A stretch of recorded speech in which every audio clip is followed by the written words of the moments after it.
This episode of the LCTV News is brought to you by Columbia Insurance Agency, serving the Lynn community for over 60 years with home, auto, and business insurance.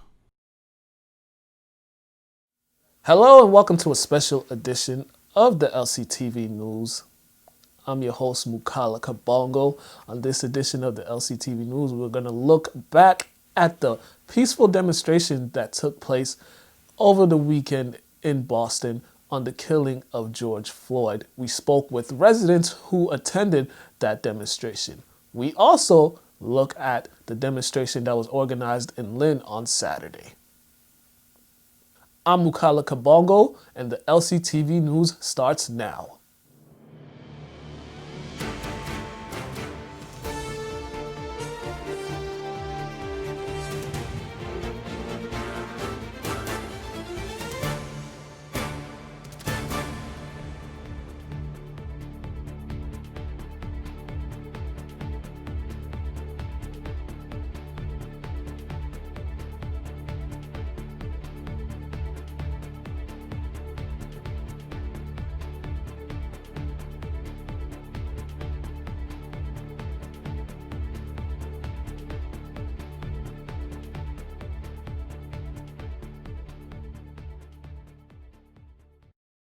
Jessica French, who attended the peaceful demonstration at the State House this past Sunday, spoke to me about her experience and what went on and gave me her point of view of the demonstration. Here is the Lynn Lowdown with Jessica French.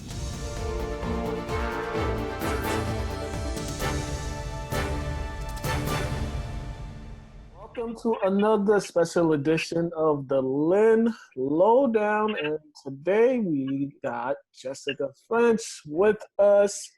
She was in Boston on Sunday for the protest. We're gonna get another perspective from that protest and how everything went down. How are you, Jessica?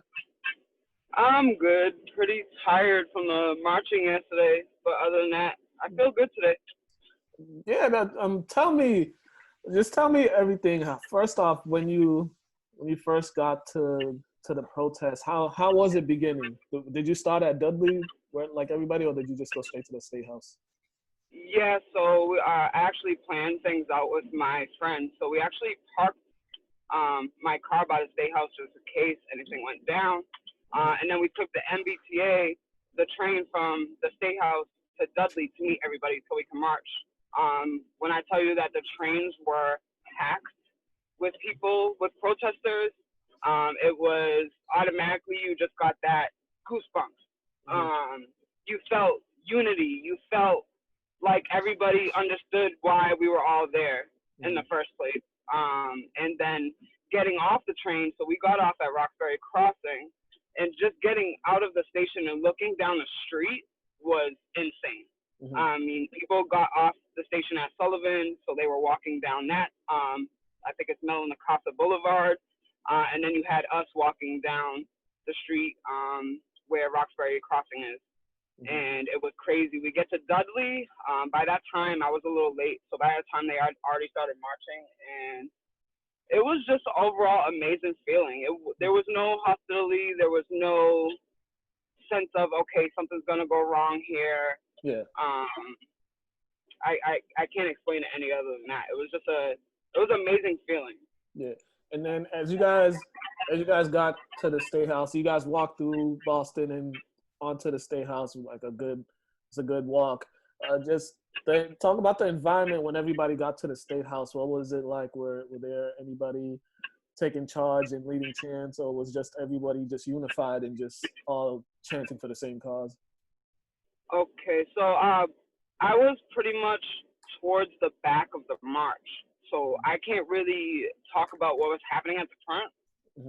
But I know once we got to the Commons, walked up on the Commons, because we didn't walk in the streets. Once we got to downtown, they moved us into the direction of the Commons, so we walked to the Commons and tried to get to the stairs of the State House from there. Apparently, they had blocked off the stairs to the State House. And I kind of figured something was up because we stopped moving on the Commons. All of us just stopped. And at this point, people were taking seats. I mean, it took us 3 hours to get from Dudley to the State House walking. So at this point, people were taking seats. The chanting started. You know, you had people with pots and pans. At this point, it didn't feel hostile at all. Mm-hmm. But I kind of figured that, okay, why can't we go to our final destination? Why are we being stopped here? You know, I've been to plenty of protests in Boston where we've gotten the chance to walk right up to the State House, you know? Mm-hmm. So I didn't get it, but I kind of stayed in the back. And then eventually we were getting moved towards downtown. Like, if anybody knows where the Commons is and the stairs is to walk through the Commons to get to the State House, to your left is like the skating rink. To the right is Frog Pond Park.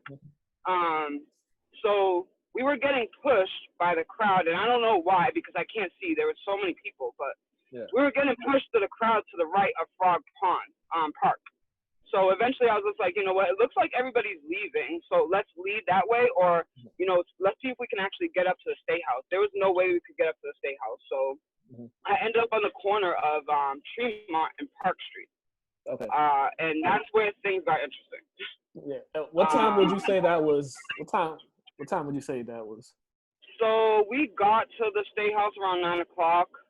I stood around for maybe a half hour. So I want to say like 9:45, 10 o'clock is when I ended up over by Park Street and Tremont Street, the corner where Park Street Station actually is.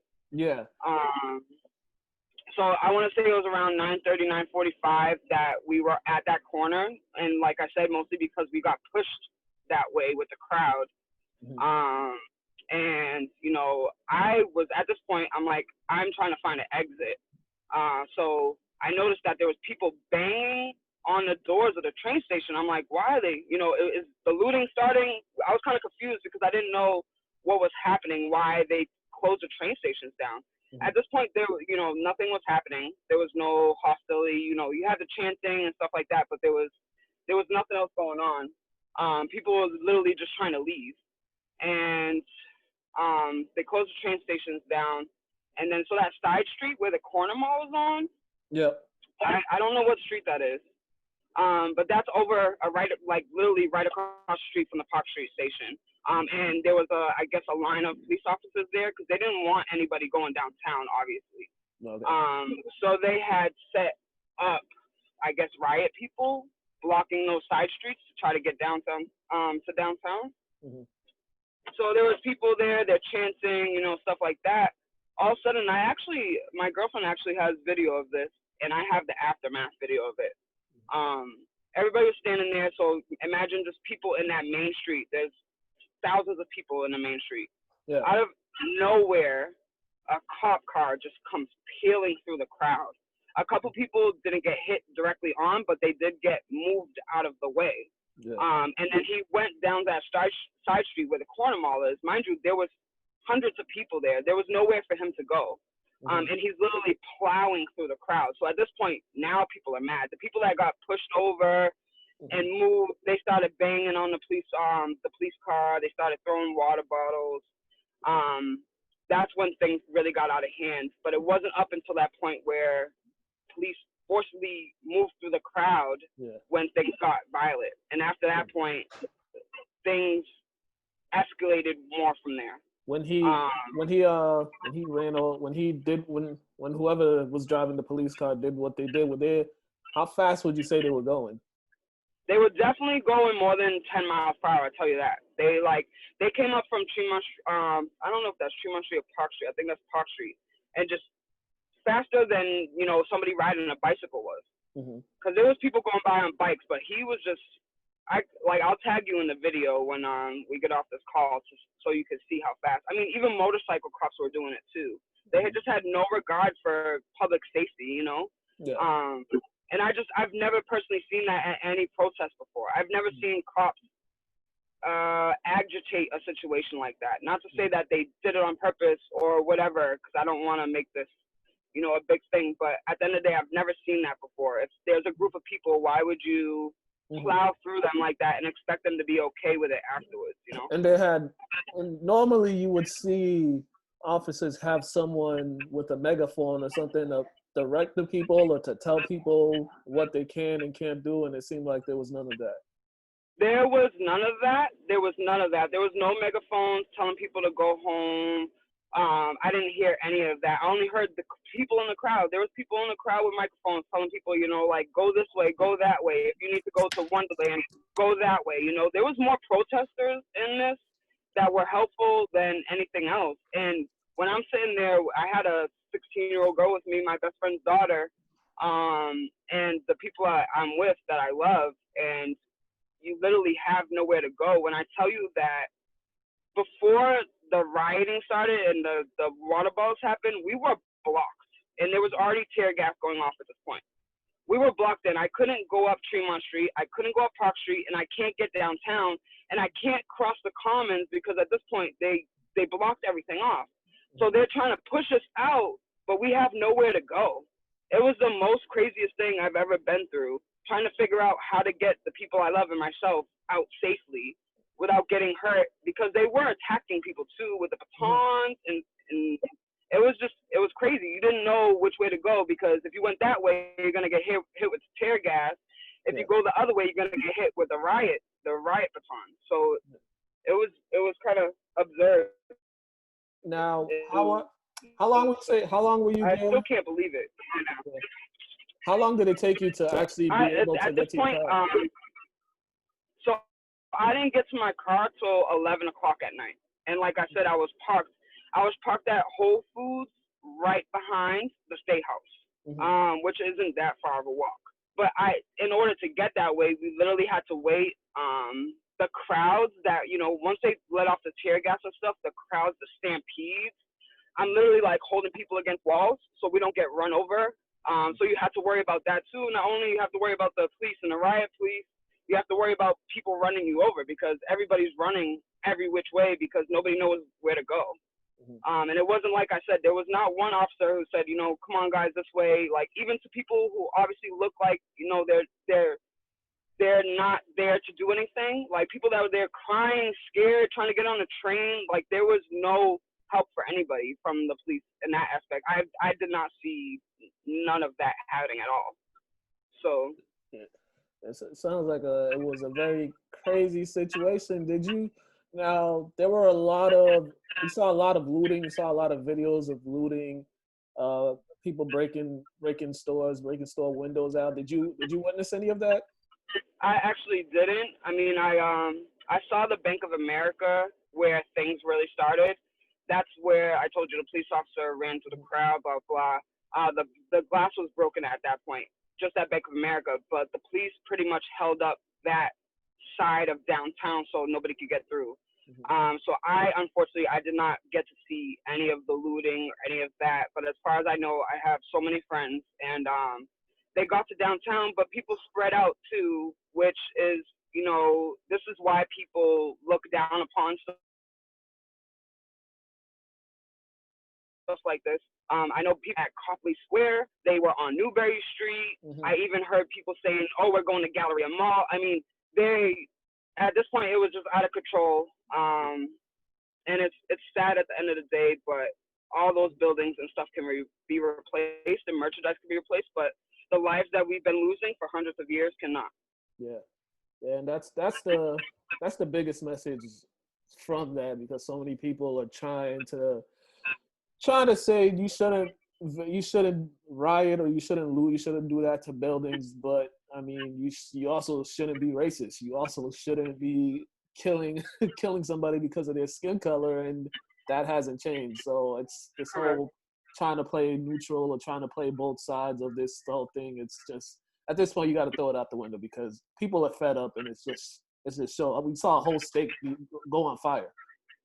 Absolutely, and I think people just really get it confused. I saw a lot of comments today about the police car that was set on fire, and I think a lot of people need to stop listening to the media so much. And there's a lot of a lot of us out there, firsthand witnessing these things, and it wasn't just me. There's hundreds of other people, and the looting is the least of our worries at the end of the day. Yeah. I think we have much bigger problems to worry about, and I'm not worried about things that my taxes go to currently to fix. So that police car, we all know, is going to get replaced in 24 hours with the tax money that me and you work so hard for. I am not concerned about it.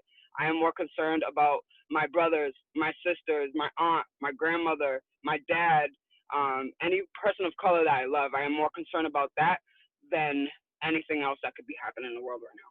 Yeah, definitely crazy times. But hey, Jessica, thanks for coming on, just giving us your perspective on what you saw yesterday. I really appreciate this, and you and your family be safe. All right, you too. everyone. That was Jessica French. You guys been watching the Lynn Lowdown. Have a good one.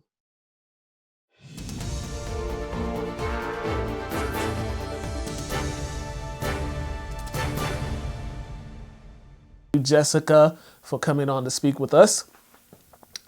Another resident that attended the protest was James Hunt. James is also a football coach, a youth football coach. He spoke with me about what went on, shared his thoughts on everything that's been happening. Here's the lowdown with James Hunt.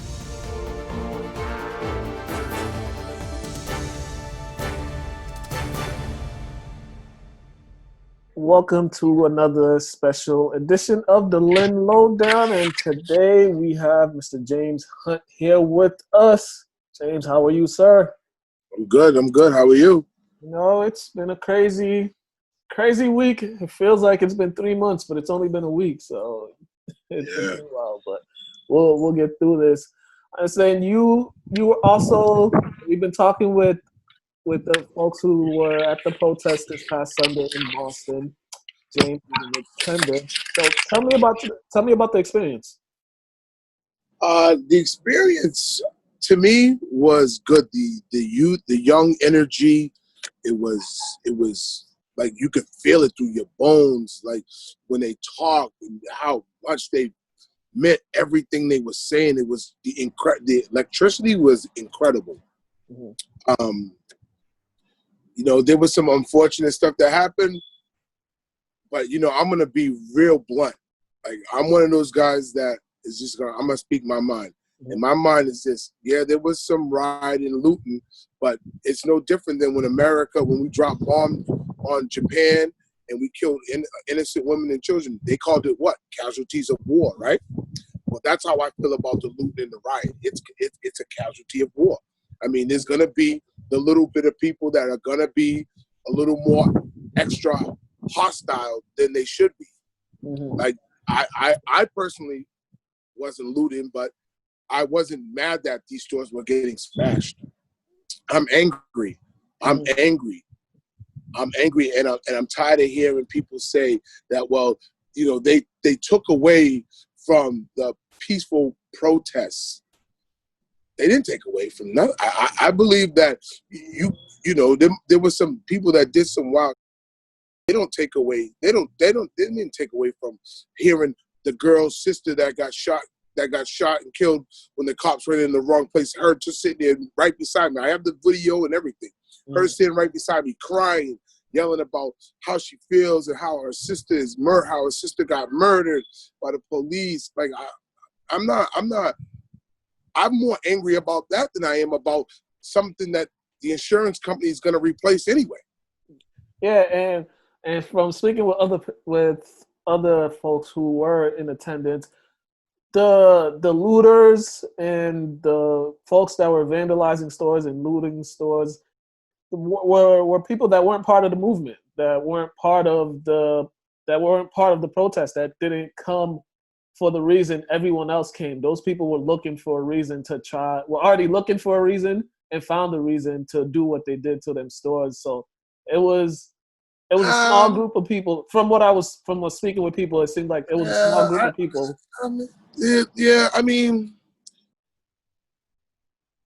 I guess that's somewhat true. I mean, you knew that you could feel it in the air that the tension was strong, and they were giving out numbers for people so you could get bailed out. So we kind of knew what was going to happen. Not as far as breaking into the stores, but we knew the police were going to agitate a little bit, which they did. The minute they drove through that crowd, they knew what was going to happen. Like, let the crowd break up peacefully. you drive through a crowd and there's a dude standing in front and you bump him with that car. What do you think is gonna happen? It's gonna be hell. It's gonna be all hell breaking loose. And it seems like that's what set it off. That right there is what set everything off. I have it. I sent you just a little version of that. Mm-hmm. I have it on my phone. Why would you come down there where everybody's walking? And when I say the streets were jam packed, and you're going that way, it's like you're agitating people. Like you're saying they're already jacked up as it is. Mm-hmm. There's a lot when you sit there and you listen to the speakers speak, and they talk about the 4 incidents that's happened in the last 35 days. You're gonna get angry. You're going to get angry. And like I told people, and I know a lot of people are saying, well, that doesn't cause for rioting and all this other stuff. But a lot of people don't know their history. And that goes for blacks and as well as whites. Like, they don't know about 1985 when they dropped the bomb in Philly and killed our children. You understand what I'm saying? Mm-hmm. We break some up in the store, and it's all, look at them. They're acting like savages. So what were you acting like when you dropped a bomb on us? Remember that. They dropped a bomb on us in Philadelphia. They dropped a bomb on us. Mm-hmm. They dropped a bomb on us. And if you tell that story to somebody and you tell them that happened in 1985, and you do the math, it's like that's not that long ago. 34 years is not that long ago. So exactly. You know, most people don't even know that. I want to say either yesterday or the day before that was the massacre of when they destroyed Black Wall Street. Yeah, it was they have no 99 years. That. It's been 99 years or 100? 99 years. A lot of people don't even know their history on that stuff. Yeah. They think that it's gotten so norm that people say, well, it happened, we protest and then we move on. We move on for what? To forget it in a couple of days, to forget in a week that this man is sitting. He's at home. Remember, he's bailed out. He's sitting at home. As if nothing happened, and he's charged with 3rd degree. The maximum sentence is 12 and a half years. What makes you think that he's going to get sentenced to 12 and a half years? Yeah. 12 and a half years for killing a black man. If we killed the cop, they want the death penalty. Yeah, talking, having conversations, it seems, they arrested him. They've charged him, but it's like deja vu all over again, because we've seen instances like this where they've arrested a cop and they've charged him. It's either he gets off or he gets the least amount of sentence that they could give him. And we've seen it that a lot of this is all under justice.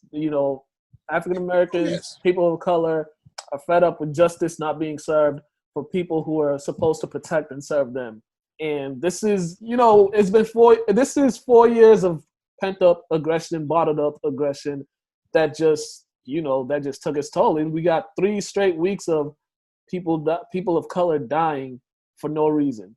And then, and the thing that is really bothering me is that I keep hearing the same words. Well, not all cops are bad cops. Yeah, we know that. But God damn it, where are the bad cops where are the good cops when the bad cops are killing us? God damn it, where they at? Like like I heard that and that shit blew my mind. That is actual, and I know cops that are good guys, that are decent, that are there to work and protect the community. But God damn, you it's no different than if you got robbed, if they say supposedly it got robbed by a black person 2 or 3 times. Eventually you gonna start looking at all black people a little funny. You understand what I'm saying? Mm-hmm. Yeah. Overall, your assessment of being there, just tell me overall, what was your overall assessment of just seeing all those people together yesterday? The unity was huge.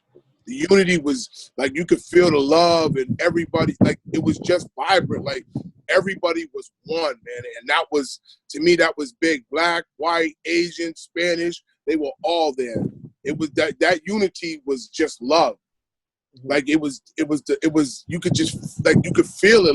Like I said, the hostility was definitely in the air because the police would come, sit on the side, and then people would stop playing NWA, and then they would leave. there's no doubt in my mind that they wanted a little. They were, like I said, they were agitated. There's no question about it. Them turning on their lights, blowing their sirens, coming down one ways on people. Like you're asked. To me, I feel like you're asking for problems. Mm-hmm.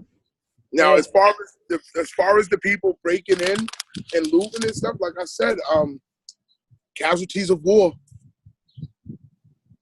Yeah, and also they were, at the beginning from some of the footages I seen when the folks that were kind of close to the state house that were up front. The video I seen when everyone took a knee, seemed like there were officers taking a knee with those people that were there. That was up front. It seemed like at a certain point there was some type of understanding with everyone in there, and yeah, but that was a different group. The group I was in was the Black Lives Matter group that walked from Nubian Ocean down by Dudley all the way to the State House. That group that was the earlier group. They ended up meeting up with us, but that wasn't our group. Our group was the one that walked from Nubian Ocean all the way to the State House. That was our group. Those groups had already been up there. There was a couple of other groups. I mean, there was groups that eventually joined us that was coming from like Dedham and other places. They you could see them coming from like Ruggles and Northeastern. A lot of college students were coming. Mm-hmm. All right. And so just lastly, before we get out of here, now the biggest question is, where do we go from here? Because we still have to get justice. We still have to, speak up and bring awareness. So, I mean, in your mind, just tell me, where do you think we should go from here? How should we capitalize from this momentum that they got going on right now? Vote. Voting is the big thing. These people, these politicians that are on here that are not doing nothing, vote them out. We have the power. We have the numbers. Voting is the biggest thing, because if we all vote, we the people pick and choose who we want in office. We're the ones who allow these people to get in the office. Yeah, voting is what we need to do, and a lot of people, especially a lot of Black and Latinos, feel like their vote doesn't matter, and that's not true. Our vote is huge. Yeah, definitely, and also the most important one is voting in your local elections. That's the biggest. Very, very. That's key. Yeah, that's very key. And we're doing another one tomorrow night in Boston. Okay. All right. Another one in Boston tomorrow. I think there'll be one in Lynn on Wednesday, from what I heard at 3:00. So, hey, James, man, thanks for coming along, man. I know you just got out of work, but thank you for taking your time to chat with me. I don't know what's happening with football season. From some of the stuff, everything's still up in the air right now, from what I'm hearing. But nah, it's gonna be a go from what I'm hearing. Yeah, same thing. But so we'll never. Yeah. If it comes down to kids getting sick, I agree, cancel it. If kids are gonna start getting sick, I'm all for canceling the season to protect the kids. All right, James, man. We'll definitely see you again. You take it easy. You and your family be safe, and thank you for coming on. Yes, sir. I'll be sending you some videos too. All right, awesome. Thank you. All right. Have a good one. You too. All right, that was James Hunt. You guys been watching the Lynn Lowdown. Have a good day, ladies and gentlemen.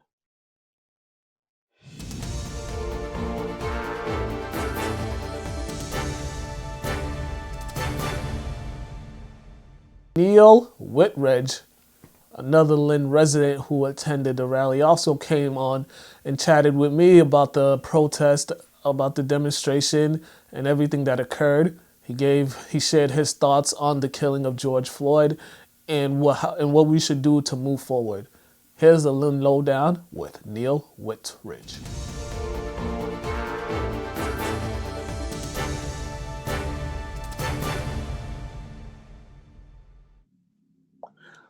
Welcome to another special edition of the Lynn Lowdown. We have been speaking with residents who attended the protest in Boston this past Sunday.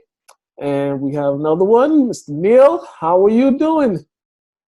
Doing well, thank you. How are you? I'm good. I'm good. It's been quite the day, but just pushing through. Talk to me. You were there. You were there Sunday. Were you there from Did you begin at Dudley like everyone else, or did you start somewhere else? So I went directly to the State House. Okay. Right at 6:30, we met there and was there for most of the time, and probably didn't get out of the city until about 10:30, 10:45. Okay, now tell me when you got to the State House, what was the environment like when you first got there? It was beautiful. There was a lot of emotions, a lot of empowerment, a lot of brilliance, a lot of power. There's so much solidarity. It was a beautiful thing, and everybody was there together. Mm-hmm. That's like something. That's something we all need. That's something people have been asking for before we were born. That's something that's always been talked about is unity, and it seemed like for some reason that always gets lost when we're talking about racial differences, racial inequalities, white supremacies, and all that. The unity aspect seems to always get lost, and just the fact there were so many different people from different cultures out there, I think that that's one step in the right direction. Yeah, no, absolutely. And unfortunately, I think that there are people in power who overshadow, that unity that is displayed, vibrantly. Why did you feel it was important just for you to be out there? I mean, did you go by yourself? Were you with other people? I was originally gonna go by myself, and I had a fellow ally contact me, and we just decided to link up. And when I was there, we I just saw a bunch of other people from Lynn, which was amazing. It was great. People I hadn't seen in a long time, but we hugged each other. We're happy to be there for each other, and that was what it was all about. Yeah, definitely. Now, at some point, this protest turned into looting. Where can you just describe that moment or that atmosphere when it went from people peacefully protesting, peacefully voicing their difference of opinion, or peacefully voicing their frustration, and then it goes to what it turned out to be? Yeah, absolutely.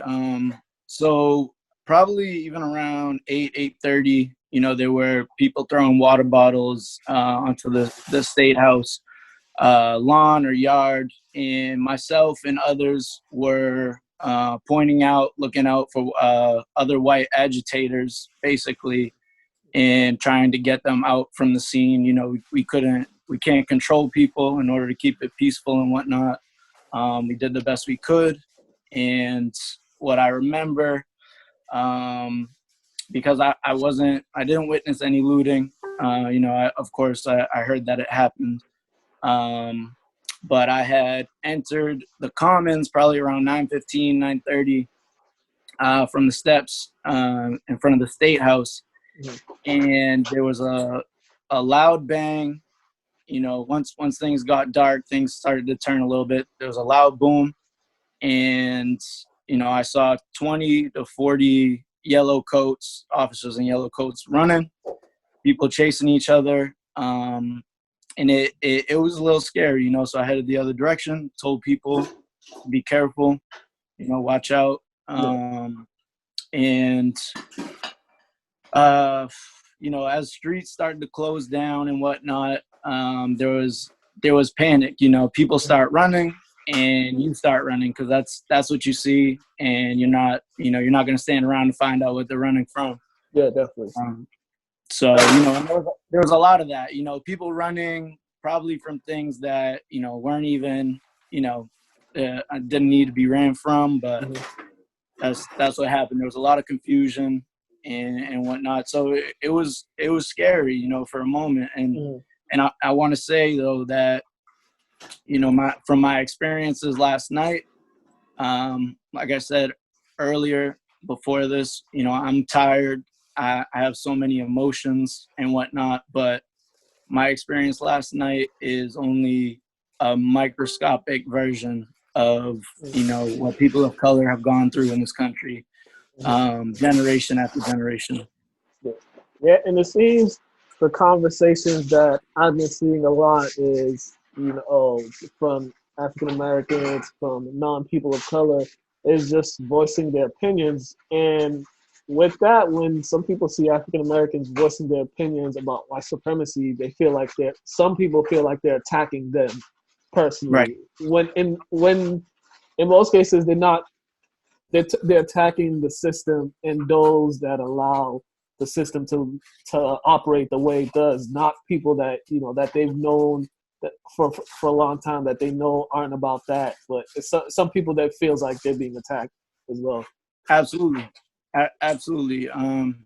And this is a bit of a side note, and I don't think it's off track though, because I want to speak directly to white people and to people who consider themselves, white allies. I think it's important for those people who consider themselves those white allies to organize with each other and, implement plans to fight racism within the white community, instead of, some people try really hard to establish themselves as good white people within the black community. And although our intentions might be good, doing so, could actually undermine the voices of the black community. And to do that would to be undermining our own cause as well. And just to go further on that, years ago, Huey P. Newton was asked in an interview, what white people could do to support the Black Panthers. And he replied that they could start a White Panther Party. And so, there were a couple people, not Huey, but John Sinclair and a couple people did exactly that. And they formed the White Panthers to fight racism and oppression and fight for a clean planet. And, I think it's long overdue for a revival of that sentiment and that party, Yeah. Because at the end of the day, everybody is fighting against one thing, and that's racism. I don't know why that gets lost in all this. That's literally what everybody that's been voicing their displeasure of what's happening. That's the one thing everyone has in common that they are fighting against is racism. And right. There's people, for some reason, I don't understand why they are not understanding that. It's not. It's simply about racism and how racism has affected people of color throughout the years. And that for some reason that just gets lost in translation. When you would think it'd be so simple, but right. Well, I mean, I think other things. Sorry, I didn't mean to cut you off. No problem. I think that a lot of people are just ignorant of America's history. This country was found. I mean, I don't have to tell you, but just for other people, like this country was founded on the backs of black slaves. Before the Bill of Rights and anything was even written.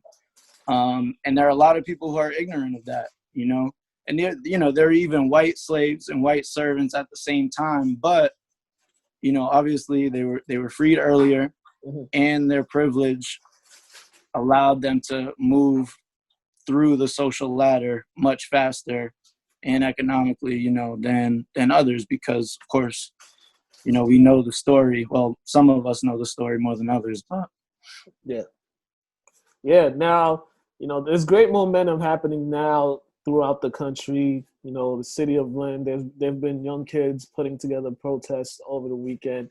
How are we as a community, not only in Lynn, just across the country, how are we going to be able to, how should we keep this momentum going? What's the next step, in your opinion? What's the next step that you think? No, absolutely. I mean, I had an opportunity to get on a microphone yesterday and during the protest, and obviously, and well, what I said and what I believe is that, you know, this fight is forever. It's not just, you know, we go out, we protest, we go home and go back to our lives. You know, racism is everywhere in every, you know, institution to one degree or another. So, you know, organization, cohesion, you know, is very important. Communication with one another, openness and honesty. You know, and as good as Facebook can be, it's not important, or it can be very negative too, in the sense that a lot of people get caught up on arguing, you know, with the trolls and whatnot, and that's counterproductive, because those people will be those people no matter what. Yeah, you know. definitely, man. Hey, Neil, man, thanks, man, for taking the time to chat with me, just giving me a recap of everything that happened over the weekend. I really appreciate it. You and your family be safe, and we'll definitely, any more protests, we'll definitely get in contact with you soon. We'll definitely get in contact with you with future opportunities. Yeah, so if I may, just closing with a statement. Yep. So I know there's an event tomorrow night. I believe it's a vigil for George Floyd. I'll be posting it on my Facebook. But you know, I also just wanted to say, reach out to the Black community, and just say that, you know, your voices are heard. I'm here for you. Other allies are here for you. And I'm here to sit, kneel, lay down, stand up, wherever and whenever you need me to. Your voices are heard, and we love you. So, all right, everybody, that was Neil. Make sure, just let them know if they want to follow you. Just let them know where they could go. Absolutely, yeah. No, I'm on Facebook. Neil is my first name, last name Whittredge. I have footage from the protest, and, you know, plenty of friends with more footage as well. So if you want to talk about anything I mentioned during this discussion, feel free to reach out. I'd be happy to. All right. Thank you very much, Neil. You guys have been watching the Lynn Lowdown. It's a special edition of the Lynn Lowdown. Have a great day, ladies and gentlemen.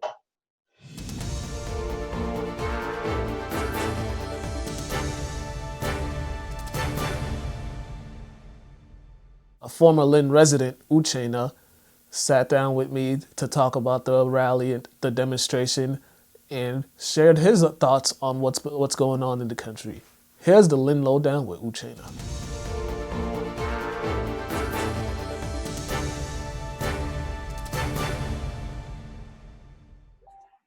All right, welcome to another edition of the Lynn Lowdown, and today we got Uche on. He was from Lynn, then he decided to leave and go all the way to Dedham. And so, but he's here.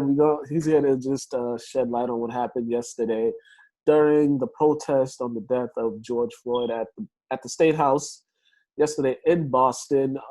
Just first off, tell me how are you, and how's everything going on with you? I'm good. Everything's going well. I'll tell you now, I'm tired and exhausted from yesterday. All right, so from what I heard, the protest it started off well. People were, you know, it was peaceful. I mean, people were voicing their displeasure, not really confrontational, and then at some point it just went AWOL. Can you just tell me about the first half when it first started off? Yeah, like throughout the whole protest from beginning to end, it was very peaceful. There was no ruckus. There was literally like your perfect protest. It wasn't until I think maybe 9:30ish when people started to like disperse from the city hall, that State House towards downtown Crossing, where everything kind of just broke loose. Mm-hmm. Yeah, and a lot of people that were there, they said it was all the looting and the rioting. They were from people that weren't part of the protests. Yeah, it was that, and then certain people where I feel like they came for the protest just for that specific reason. And then when they realized that nobody's actually going to loot, nobody wanted to do anything violent, like we literally came here to do what we said we were going to do, I think they just kind of started off with the looting and then the rioting, et cetera, et cetera. Yeah, how was just before all the looting? Just give me the setup of the whole protest. How was it organized, and then when folks got to the state house, what was being done at the state house? It started from Dudley Square or Newing Square now, all the way to State House. So that walk was it was long. It was like a 3.6 mile walk. And it was organized. They had people on the streets, guiding traffic, guiding protesters. There wasn't really anybody, you know, it was really, like I said, it was very organized, very structured, very peaceful. Like it's really disappointing to see how it ended. Mm-hmm. From the beginning, it was, like I said, it was perfect, you know. Yeah. Now, were there any speakers? Or any of that? Did anybody make any speech, or was there just a lot of chanting? And how Um, was the interaction with the officers? Because I saw at one point everybody was kneeling in the office, and the police officers that were there in front of the state house were kneeling as well. yeah, so I think going up to the State House, there wasn't really any speakers, at least where I wasn't like in the protest. There were definitely people who brought their own like portable mics, portable speakers, chanting, and after a few chants, everybody just kind of clapped and congratulated each other. And the cops that were on the way were just telling us, "Hey, stay safe, be safe. This is a good cause." Um, Once we got to the State House, I don't know what was really going on at a point. It was really just different chanting. 'Cause, like each section had a different chant going Mhm. on, and then everybody just started to kneel, and then from there it was kind of like a moment of silence for everybody who died from brutality. I did see some police officers kneel, but it was just like a widespread kneeling after everybody got up and then pushed towards the State House. All right. Now, how long would you say you got that the crowd was at the state house? Um, I personally got to the State House, at least the common area, around 8, and then they were kind of there for a while until 10. Like I started to progress more to downtown crossing, heading Mm-hmm. towards like me and my friend's car, Mm-hmm. just because we kind of like we had a feeling where it was just like, all right, now that we've kind of accomplished the protest is over in a sense. Yeah. Let's start moving. Mm-hmm. But then we did see spikes of like people throwing stuff at the State House. Mm-hmm. I don't know what they were saying, but people were throwing stuff, and then people started to run. And at that point, it's just like, all right, my senses are telling me we should start running too. Yeah. So And where were pushed you? into- Where were you when that happened? When you saw people started running, and the items being thrown, and then people started running. Where were you? So the first time I was at the State House, like we were literally like in front of the State House, and then somebody just started throwing like water bottles, and you just see a mass of like debris in the air, and I was just like, all right, let's get out of here. So then we started progressing to downtown crossing, and then downtown crossing was either some roads were blocked by police on bikes, and then from there people were throwing water bottles at the police. It was one of those things where it was like one person out of like thousands who were there started doing nonsense. Mm-hmm. And And then, then so the looting. Tell me, I know the looting and there was some looting downtown crossing, Newberry Street. oh yeah, Did so you see any of that? I didn't go to Newberry Street, but I definitely saw downtown crossing. It literally like we were walking down there, and at first we heard a big boom, and you just see a crowd of people running towards the opposite direction. So obviously, like we started to run in their direction, but then we kind of stopped and we're like, wait, why we're running? So we pushed towards where they were coming from. Next thing you know, you see, I don't know what store it is, but it's near Victoria Jewelers, near the Mm-hmm. downtown crossing stop. You just see a whole window just shattered and people going in and out, trying to grab shoes. Yeah. And from And, there, that's kind of where this is how it all started. yeah. Um, People were like doing their best to clear out the area. I did see some stores, like I think it's the Macy stores or Marshall store. They were boarding up as the whole process was going, just because they knew what was going on. But I guess it was a failed attempt. Yeah. Like how long? Let's say how long after did you leave? Once that happened, it was like, all right, now we're heading towards a car, but downtown crossing is kind of big, and then it was confusing with the amount of people there. Mm-hmm. So I'd say like maybe an hour, hour and a half after that situation happened. Because then from there, it was like, okay, we need to find out where the hell we're going to go. Mm-hmm. And once we kind of confirmed it, we were like, all right, it's too long of a walk. So what we actually wanted to do was hop on the train at downtown crossing. So once we went down to the train, they kind of told us like, yeah, because of the nonsense that's going upstairs, the police are shutting down the train. Okay. Which didn't make sense because it's like most of us took the train out here to come to the protest. So it's like you're kind of blocking our way back home, and which is not safe because some other people I know probably took the train or Amtrak from long distances just to come from be in this protest. And once that was occurred, we ran back upstairs, and then once we ran back upstairs, we just seen a SWAT car in front of us, and then everybody just saying, "Get out of the area! Get out of the area!" They started to loot, and then people are just screaming like "F the police," like F12. And at this point, it was just like, all right, like this is getting serious. And then in the distance, you hear tear gas, tear gas, tear gas. That's when we all literally just ran. We ran all the way to Tufts Medical, try to get into the train from there.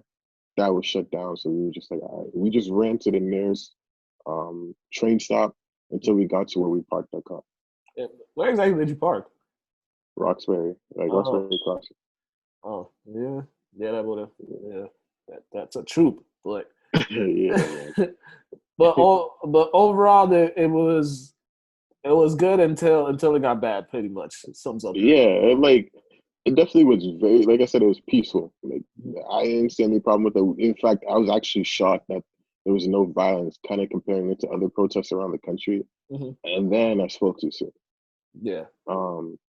But I did see people who started the looting, it wasn't who you thought it would be. It was like, I don't want to throw out like it was white people, like, to be honest. Like from what I saw, people who were doing vandalism and spray painting, it was them. And then the first person to actually start the looting and break windows was them.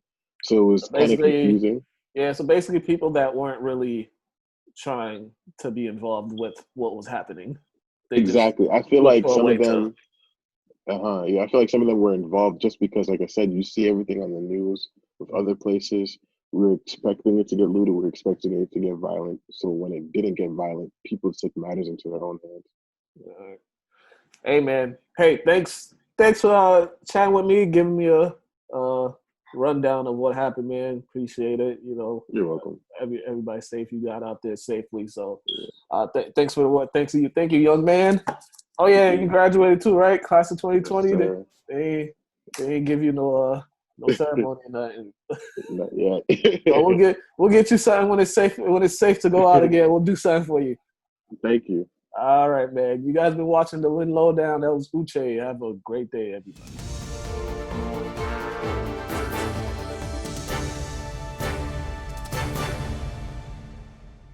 LCTV's John Peralta spoke with residents to get their reaction on the protests that occurred in front of the Lynn Police Station this past Saturday. Here's more. Sick and tired of being sick and tired. We can't walk down the street. We can't drive down the street. Walk into a store without having a different skin color and being judged. We want people to know that we care, and also we're trying to do things peacefully, knowing how a lot of riots are getting out of control. We're trying to keep things peaceful, and yesterday was a huge success. Everybody's happy, and teach your officers, how to actually treat the public. Not everybody's really out here doing crazy stuff. Police reform, for black people to be heard. They live in the country. Nobody has listened to them. They say they do. This has gone on for hundreds of years. Nobody listens to them. It's time for them to be heard, and it's our generation that can do that. I hope that through this, we're doing this protest peacefully, that all the people watching, that they continue to help out in any way, even if it's beeping, driving by, or standing outside. We're doing this peacefully. Nothing wrong has happened. No shooting, no teasing. What is the name? George Floyd! What is the name? George Floyd! I feel like it's crazy how these 14, 15-year-old like teenagers understand so much that's going on just because of the media, and not even like these elders are understanding that Black Lives Matter. And they keep saying that all lives matter, and yes, all lives do matter when Black Lives matter.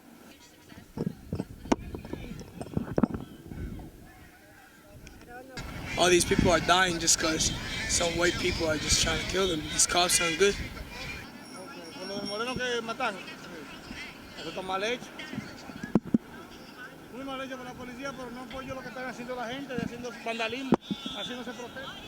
Not to get too political, but I think in the last 4 years, our president has made racism so comfortable for so many people in this country that it has become very easy for white nationals and a lot of extremist groups to be more vocal and more successful than they could in the past. And that this is a necessary fight, and that if we can do it with honor and respect and nonviolence. Residents who attended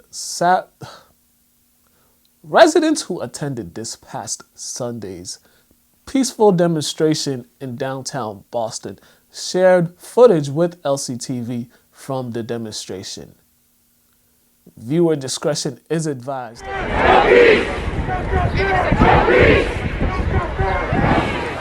can't breathe! I can't breathe! I can't breathe! I can't breathe!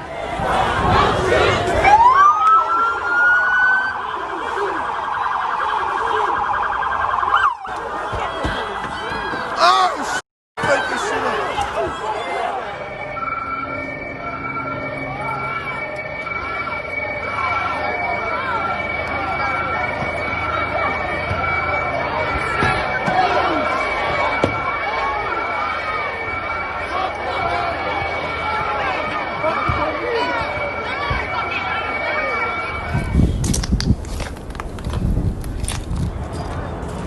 They broke in there.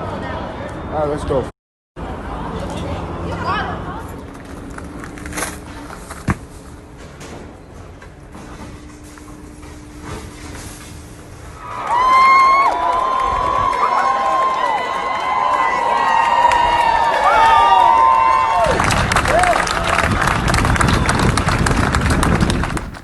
Emerson College professor Cheryl Jackson spoke with me about the ongoing protests happening across the country.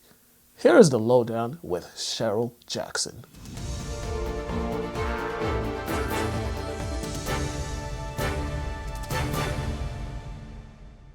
Hello and welcome to another edition of the Lynn Lowdown. And today we have Emerson College journalism professor.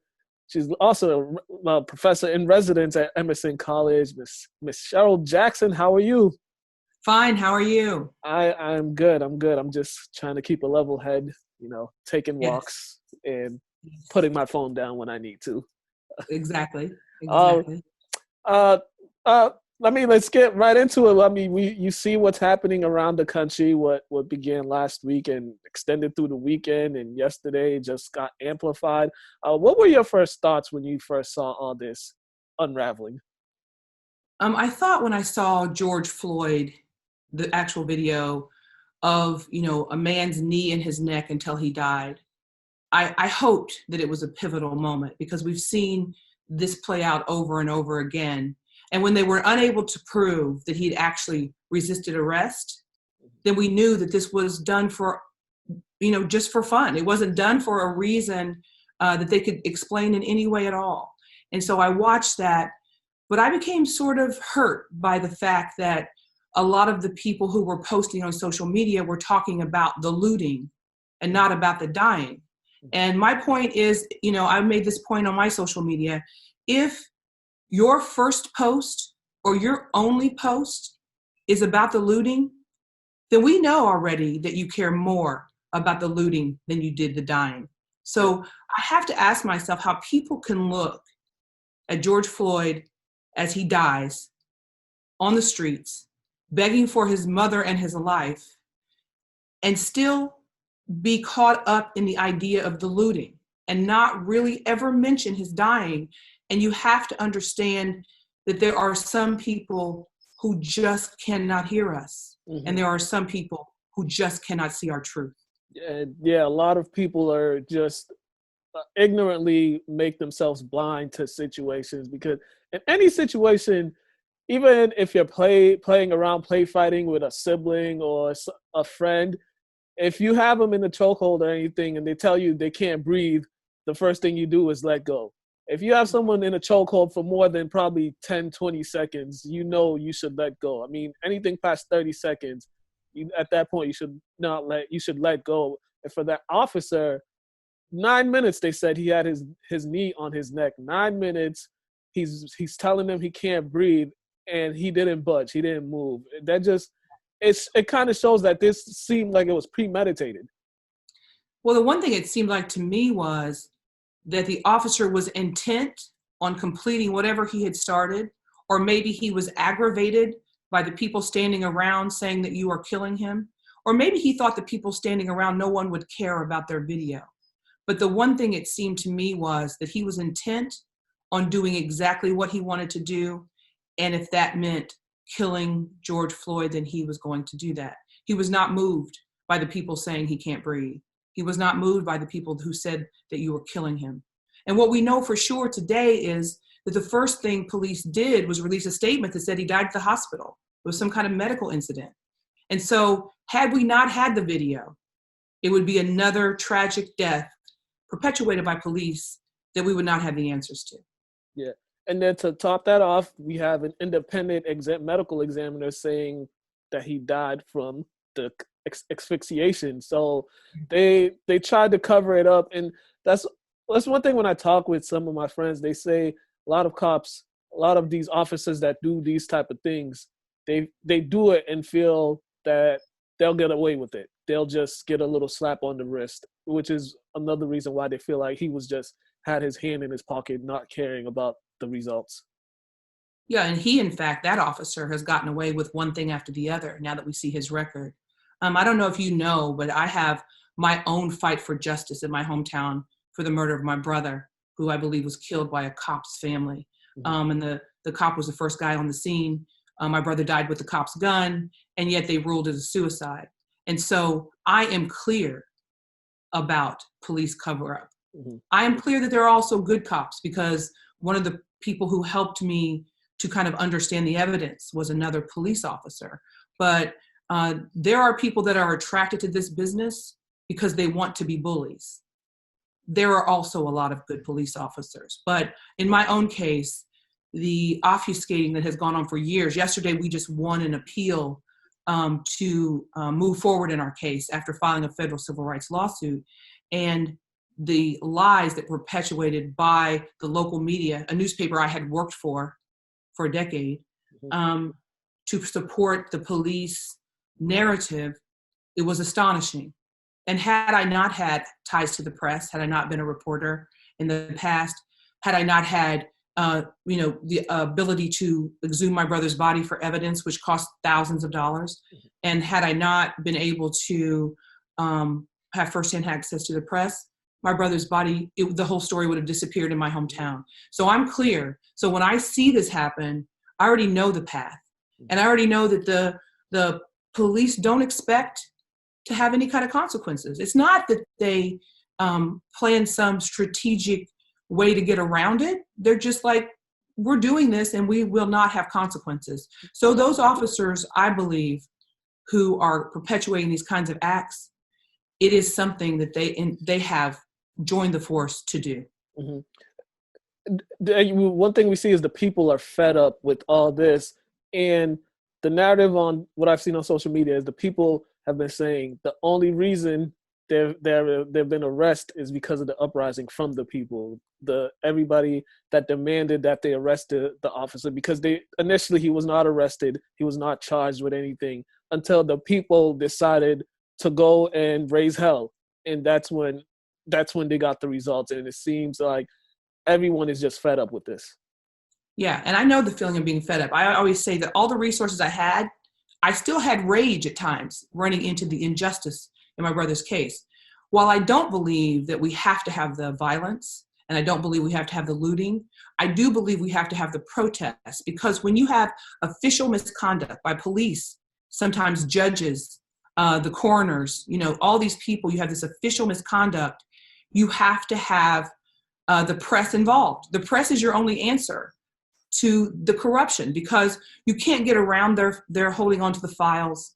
Whenever the press reports the actual facts, like they did with George Floyd, people become outraged. And that's white people and black people. You know, there are a lot of people in these movements, and I've gone to a lot of marches. I've covered a lot of marches. There's a fair amount of those people who are white, and they are fed up too. And so I do think that your only answer to official and police corruption is to do something that gets the media's attention. Protesting does that. And while we do know that historically the looting, the destroying does bring about change, it also is not the way that I think is best.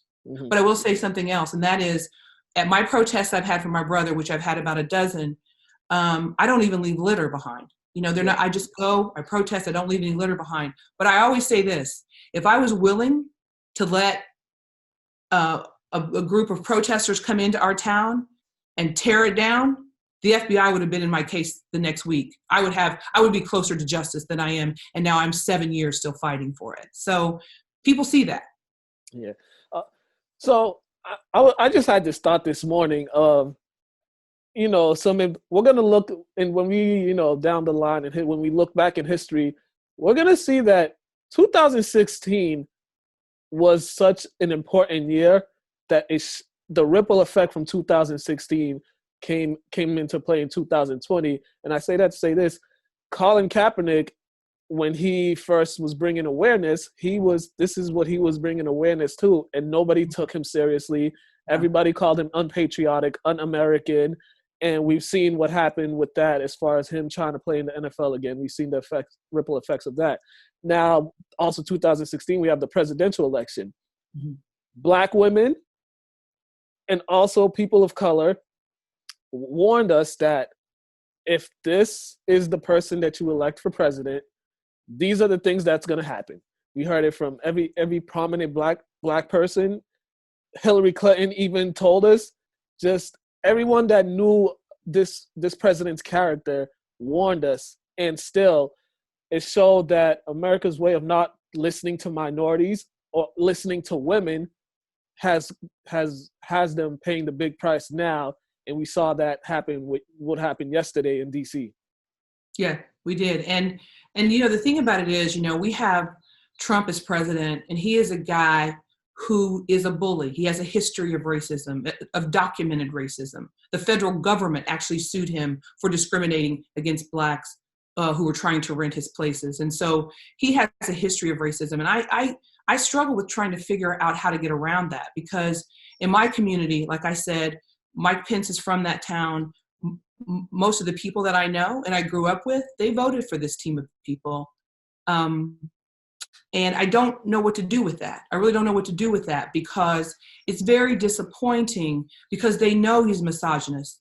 They know he's a racist. They know all of his, I really believed when he made fun of a disabled reporter on the air, I really did think it was over for him, and it was not. So the people and groups of people, I'm a Christian, I've gone to church for years, and the groups of people that I know, white people who are making an excuse about why they support this team, it just shows me that anything can happen. It just shows me that I didn't know even the people I thought I knew I didn't know, you know, so. Yeah. It's just, you know, it's at this point, there's no defending his actions. You can't put it off. We've seen it from the first day he took office to now. It's just, it gets bad to worse each and every day.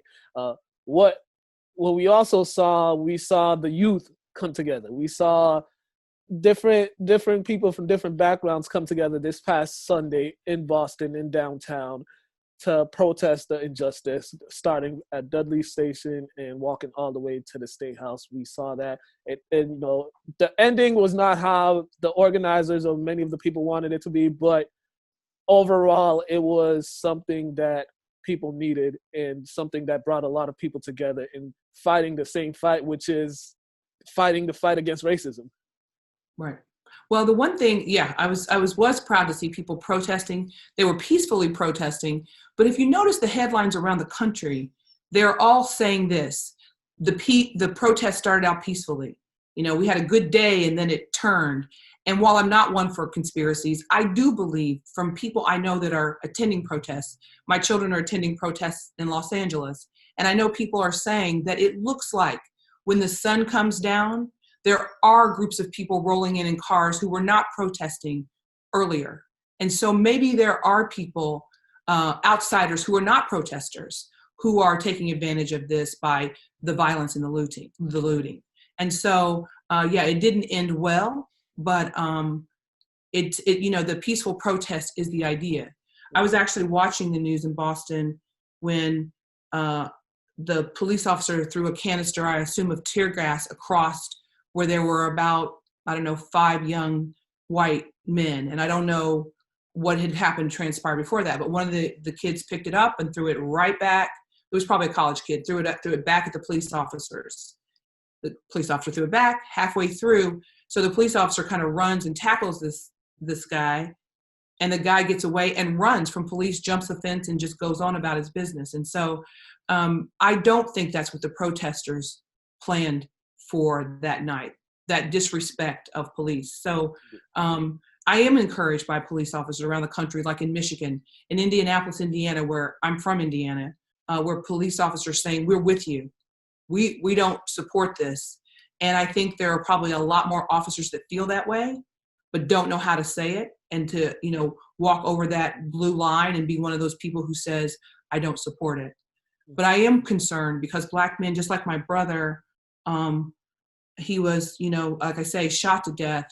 And then they just treated him like a dog in the streets. They didn't investigate. They didn't keep the clothing for analysis. They destroyed evidence. They gave the gun back to the suspects. I mean, it was just, he was nobody, and that right there is the thing that I intend to fight for the rest of my life, because it is something that happens over and over again. I mean, don't you know every Black man from the past has been stopped by police and harassed, no matter who they are. Yeah.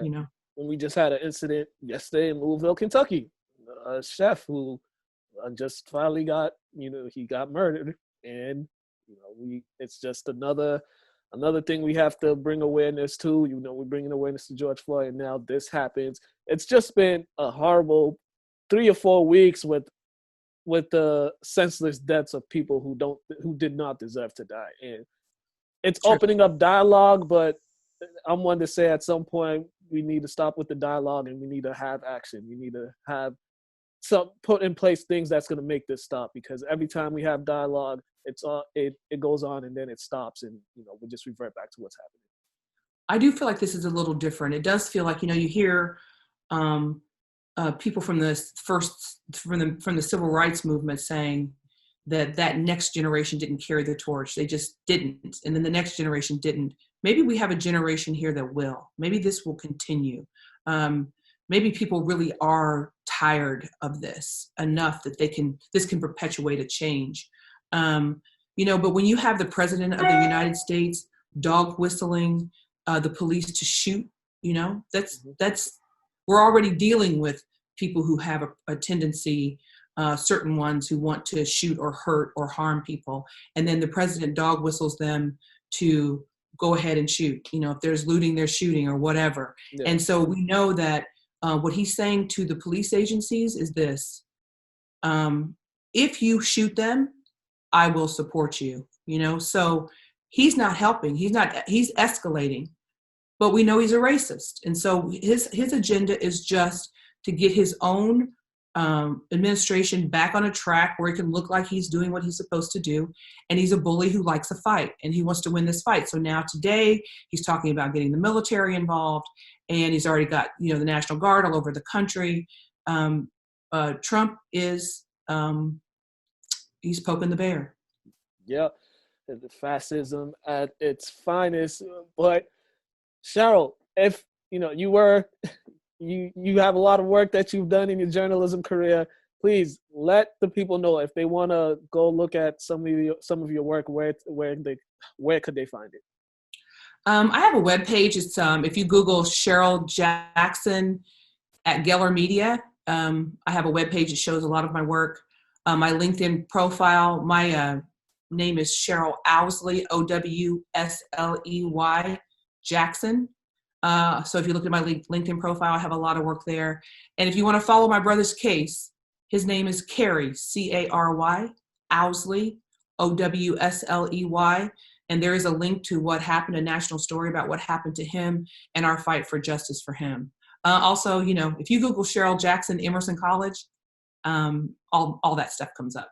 There you go, Emerson College. That's the plug we're using in class of 2017. Woo, woo. Yeah. All right, Cheryl, thank you very much. This was appreciated. Thank you. You know, this was a great conversation, and hopefully we can do it again down the line. And you know, you and your family be safe and stay healthy. You too, and thank you so much. And call me anytime. All right, will do. Thank you. You guys have been watching the Lynn Lowdown. That was Cheryl Jackson. Have a great day, ladies and gentlemen.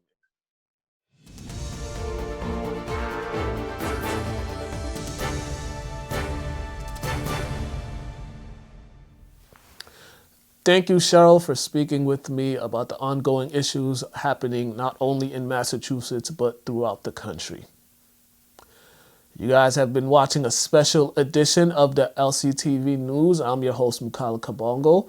Like us on Facebook, subscribe to our YouTube channel, and visit us at lyntv.org to watch any show anytime on your phone, tablet, or iPad. Have a great day, ladies and gentlemen.